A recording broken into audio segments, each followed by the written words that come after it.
خبر شامل کرتے ہیں سرگودا جھاوریاں سے۔ وزیر اعظم پاکستان کی شرح خواندگی میں اضافے کی مہم کے تحت یونیورسٹی آف سرگودا میں H1 ٹچ 1 پروگرام کی شاندار تقریب منعقد ہوئی۔ تقریب کے مہمان خصوصی director general NCHD Ali Asghar اور vice chancellor professor doctor Qaiser Abbas تھے، جبکہ pro vice chancellor professor doctor Masood Sarwar Awan نے بطور مہمان اعزاز شرکت کی۔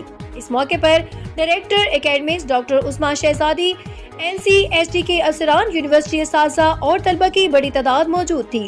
تقریب سے خطاب کرتے ہوئے وائس چانسلر ڈاکٹر قیصر عباس نے کہا کہ خواندگی میں اضافہ قومی ترقی کی بنیاد ہے اور طلبہ کا اس مشن میں کردار قابل فخر ہے۔ Director general NCHD Ali Asghar نے کہا کہ شرح خواندگی میں بہتری تب ہی ممکن ہے جب ہر تعلیمی ادارہ اور ہر پڑھا لکھا فرد اپنا کردار ادا کرے۔ انہوں نے یونیورسٹی کے طلبہ کی خدمات کو سراہا۔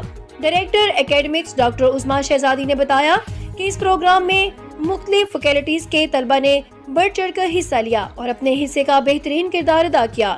تقریب کے اختتام پر طلبہ اور رضاکاروں میں سرٹیفکیٹ تقسیم کیے گئے۔